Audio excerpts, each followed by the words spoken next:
सभी का YouTube channel NCERT education 47 में स्वागत है। दोस्तों मेरा नाम है राहुल। आज मैं पढ़ाऊंगा आपको कक्षा 11 का भौतिक विज्ञान, ठीक है, जिसमें आपका लेसन नंबर चल रहा है सदिश विश्लेषण तथा प्रक्षेप्य गति। ठीक है बच्चों, तो देखिए पहली हेडिंग है आज दो वेक्टरों का स्केलर अथवा बिंदु गुणनफल। ठीक है बच्चों, दो वेक्टरों का स्केलर अथवा बिंदु गुणनफल, जिसे हम कहते हैं डॉट प्रोडक्ट। ठीक है बच्चों, तो क्या होता है डॉट प्रोडक्ट?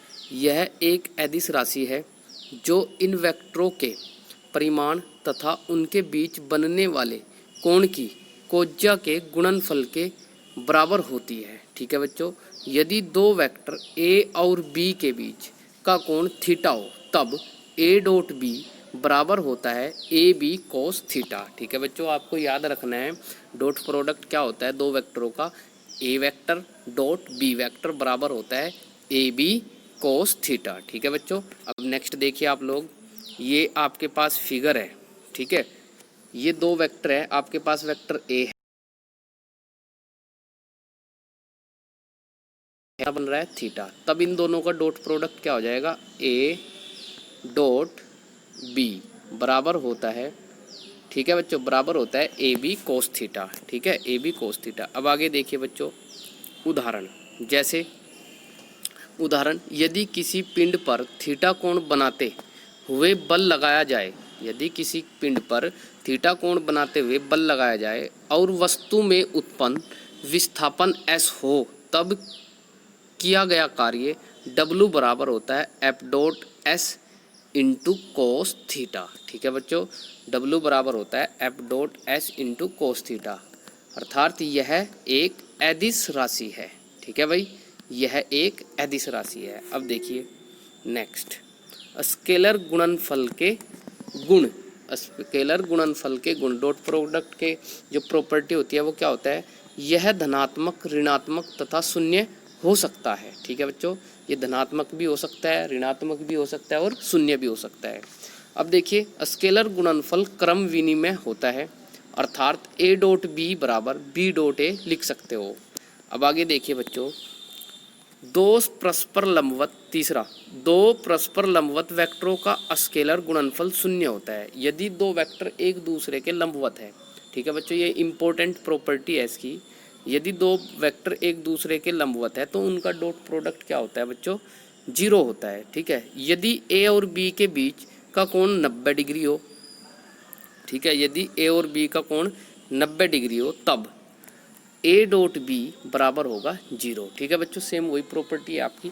अब नेक्स्ट प्रॉपर्टी 4, दो समांतर वेक्टरों के लिए क्या प्रॉपर्टी होती है? ए डॉट बी बराबर होता है ए बी। ध्यान रखना है आपको, यदि दो समांतर वेक्टर हैं, ठीक है, तो उनके लिए ए बी क्या हो जाएगा? ए डॉट बी क्या हो जाएगा? A B cos theta. कैसे हुआ बच्चों? ये देखिए आपके पास डॉट प्रोडक्ट होता है A B cos theta, A dot B बराबर होता है ए बी कोस थीटा, यहाँ पे कोस थीटा आता है।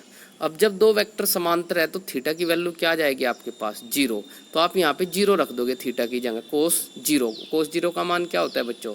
1 होता है, तो यहाँ पे कोस जीरो 1 हो जाएगा, क्या बचेगा? A B. तो इसलिए दो वेक्टर यदि समांतर है तो ए डॉट बी क्या आ जाएगा? A B.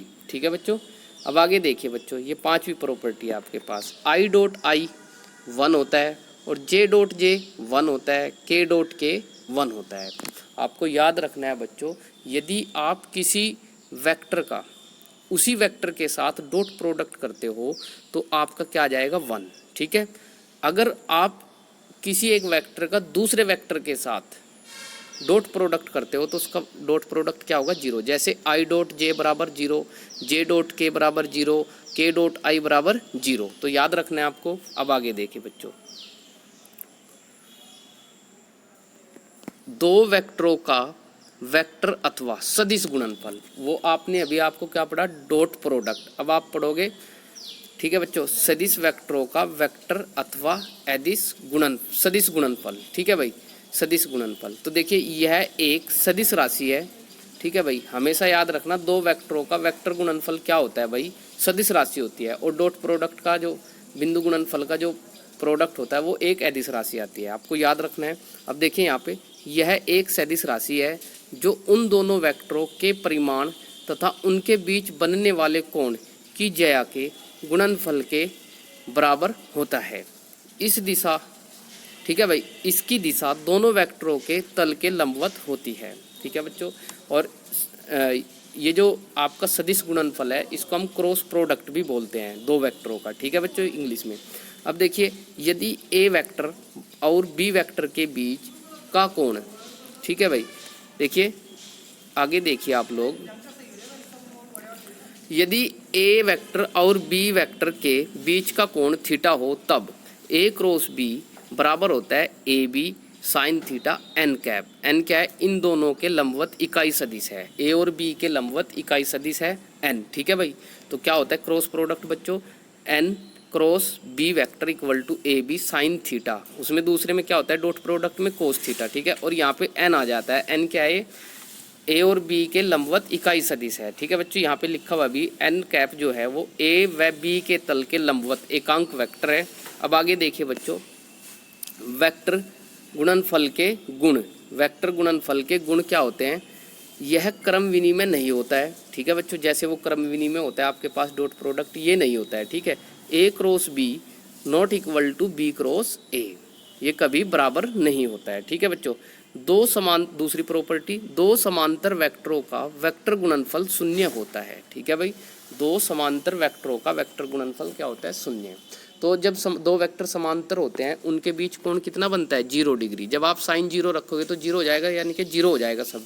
A cross B क्या हो जाएगा? 0। ठीक है बच्चों, फॉर्मूले से भी देख सकते हो आप। अब देखिए नेक्स्ट प्रॉपर्टी, यदि ए वेक्टर व बी वेक्टर परस्पर समांतर हैं तब ए क्रॉस बी क्या हो जाएगा आपके पास? 0। ठीक है बच्चों, अब देखिए नेक्स्ट प्रॉपर्टी, आई क्रॉस आई, जे क्रॉस जे, के क्रॉस के हमेशा 0 होता है। ठीक है, जबकि आई डॉट आई क्या होता है? 1। और यहाँ पे क्या होता है? आई क्रॉस आई 0, जे क्रॉस जे 0, के क्रॉस के 0। तो आई जे का क्रॉस क्या आ जाएगा? के, और जे के का क्रॉस क्या आ जाएगा? आई, और के आई का क्रॉस आ जाएगा जे। ठीक है बच्चों, अगर आप इनका स्थान बदल दो, जे क्रॉस आई इक्वल टू हो जाएगा माइनस के, क्योंकि जो आपका क्रॉस प्रोडक्ट होता है वो कभी भी क्रम विनिमय नियम का पालन नहीं करता। ठीक है बच्चों, इसी प्रकार ये नीचे आपके डैश बने हुए हैं ना, आप इन दोनों को लिख सकते हो। अब देखिए, चूंकि ए क्रॉस बी बराबर होता है माइनस के बी क्रॉस ए। ठीक है बच्चों, अब देखिए नेक्स्ट टॉपिक आपका शुरू हो गया है, इंपॉर्टेंट टॉपिक है बच्चों। ठीक है, ये देखिए आपके पास प्रक्षेप्य गति। प्रक्षेप्य गति क्या होती है? जब किसी पिंड को एक प्रारंभिक वेग से ऊर्ध्वाधर दिशा से भिन्न किसी दिशा में फेंका जाता है तो वह पिंड गुरुत्वीय त्वरण के अंतर्गत एक वक्र पथ पर गति करता है। इस गति को ही क्या कहते हैं? हम प्रक्षेप्य गति कहते हैं। ठीक है बच्चों, अब आगे देखिए, तथा इसके पथ को प्रक्षेप्य पथ कहते हैं। इसके पथ को क्या कहेंगे? प्रक्षेप्य पथ कहते हैं।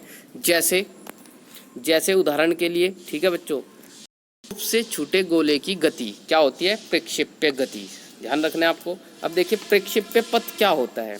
माना कोई वस्तु u वेग से क्षैतिज से थीटा कोण बनाते हुए प्रक्षेपित हो जाती है। ठीक है भाई, अब देखिए इसका फिगर बना लेते हैं इसका ही। ठीक है बच्चों, तो ये यहाँ पे आपके पास y अक्ष है और ये आपके पास x अक्ष है। ठीक है बच्चों, ये आपने कोई गोला फेंक दिया ऊर्ध्वाधर दिशा में ऐसे, तो जब आप ऊपर फेंकोगे तो वो ऐसे जाएगा, ऐसे नीचे आएगा। ठीक है बच्चों, यूँ जाएगा और फिर यूँ नीचे आ जाएगा। ठीक है बच्चों, तो ध्यान रखना है आपको। देखिए आपने यहाँ पे जो वेग लिया प्रारंभिक वेग वो u है आपके पास, और आपने जब आप सीधी गेंद, जब तक सीधी गेंद जाएगी ऊपर फेंकोगे जब आप गेंद को किसी भी, तो vy वेग से जाएगी, और जब वो ऐसे ऐसे घूम जाएगी तब हो जाएगा उसका वेग vx। ठीक है भाई, vx समझ गए। और ये इसका मैक्सिमम पॉइंट जो है वो d है, मतलब हाईएस्ट जो आपने जितनी ऊंचाई तक फेंकी। कुछ क्या होता है बच्चों, जब आप किसी गेंद को ऊपर फेंकते हो तो बहुत छोटी सेकंड के लिए वो जो अंतिम बिंदु होता है उसका वो वहाँ पर रुक जाती है, तो उसे हम मैक्सिमम पॉइंट कहते हैं उसका। ठीक है भाई, तो ये d है वो मैक्सिमम पॉइंट। तो यहाँ पे u कोस थीटा हो जाएगा आपके पास इसका वेग, और ये vx और ये vy। ठीक है बच्चों, क्योंकि ये यहाँ पे फिर दोबारा y अक्ष के समांतर आ जाएगी जैसे नीचे आएगी। ठीक है, अब आगे देखिए, ये भी आपके पास u कोस थीटा है। ठीक है बच्चों, ये हाईएस्ट पॉइंट इसकी हाइट है, जितनी हाइट तक आपको गेंद को फेंका है। अब आगे देखिए, ये चित्र समझ में आ गया होगा आप लोगों की। अब देखिए, पिंड के वेग को दो घटकों में वियोजित करने पर, पिंड के वेग को दो घटकों में वियोजित करने पर क्षैतिज घटक क्या आ जाएगा आपके पास, यू एक्स बराबर यू कोस थीटा और U Y equal to U sine theta. ठीक है भाई, ये आपका ऊर्ध्वाधर घटक है और ये आपका क्षैतिज घटक है। याद रखना है आपको, जो प्रक्षेप्य गति का क्षैतिज घटक होता है वो आपके पास यू कोस थीटा होता है। यू वाई बराबर जो आपका ऊर्ध्वाधर घटक होता है वर्टिकल कंपोनेंट, वो होता है आपके पास यू वाई बराबर यू साइन थीटा। ठीक है बच्चों, और आगे देखिए, पिंड के क्षैतिज वेग पर गुरुत्वीय त्वरण का, ठीक है, कोई प्रभाव नहीं पड़ता है, इसलिए यह अपरिवर्तित रहता है, जबकि ऊर्ध्वाधर घटक गुरुत्वीय त्वरण के कारण लगातार बदलता जाता है। ठीक है बच्चों, अब देखिए क्षैतिज दिशा में विस्थापन, क्षैतिज दिशा में विस्थापन। ठीक है भाई, तो क्या हो जाएगा क्षैतिज दिशा में विस्थापन, x बराबर क्षैतिज वेग गुणा लिया गया समय। तो x इक्वल टू क्षैतिज वेग कितना है आपके पास, you x cos theta, u x बराबर क्या है, यू कोस थीटा, तो यू कोस थीटा यहाँ पे रख लेंगे भाई, गुणा समय कितना है t, तो टी बराबर समय कितना आ जाएगा, x upon you cos theta. ठीक है बच्चों, ये आपके पास समीकरण नंबर 1 आ गई। अब देखिए ऊर्ध्वाधर दिशा में विस्थापन, अब ऊर्ध्वाधर दिशा में विस्थापन निकाल लेंगे, तो h बराबर, ठीक है, यू टी माइनस के हाफ जी टी स्क्वायर से, इस समीकरण से चलेंगे लेकर के, तो y बराबर यू साइन थीटा, ठीक है भाई, इंटू टी जू का टू माइनस हाफ जी टी स्क्वायर, समीकरण 1 से। ठीक है भाई, आपने इसमें वैल्यू पुट कर ली। अब देखिए y बराबर u sine theta, x upon T की value u cos theta minus half जी टी, ये आपके पास किसकी वैल्यू आ जाएगी बच्चों, ये किसकी वैल्यू आ जाएगी आपके पास, x square upon u square upon cos square theta, T की वैल्यू रख दी आपने यहाँ पे। ठीक है, अब आगे देखिए बच्चों, नेक्स्ट देखिए, y बराबर आपके पास बन जाएगा y बराबर एक्स टेन थीटा माइनस के g upon two u square cos square theta into x square, ये आपके पास, ठीक है भाई, गति आ जाएगी। अब आगे देखिए भाई, अब देखिए आगे, यह समीकरण x में द्विघात तथा y में एक घात है, इसलिए यह एक परवलय को प्रदर्शित करती है। अतः स्पष्ट होता है कि प्रक्षेप्य का पथ जो होता है वो परवलयाकार होता है। आपको आगे यहाँ पे लिखना है बच्चों, जो प्रक्षेप्य का पथ होता है वो कैसा होता है, परवलयाकार। 1 नंबर में आपको पूछ लेता है कि जी बताइए प्रक्षेप्य का जो पथ होता है वो क्या होता है, परवलयाकार। आपको आंसर में क्या लिखना है, परवलयाकार। ठीक है बच्चों, आशा करता हूँ आप सभी के लिए यह वीडियो हेल्पफुल रहेगी। और बच्चों आप कृपया वीडियो को शुरू से लेके आखिर तक ज़रूर देखा करो, ठीक है। और अगर आप चैनल से नए जुड़े हों तो प्लीज़ चैनल को सब्सक्राइब कर लीजिए और बेल आइकन को प्रेस कीजिए, ताकि आपको हर आने वाली वीडियो के नोटिफिकेशन प्राप्त होते रहें। ठीक है बच्चों, तो मिलते हैं नेक्स्ट वीडियो में। Thank you very much. जय हिंद, जय भारत।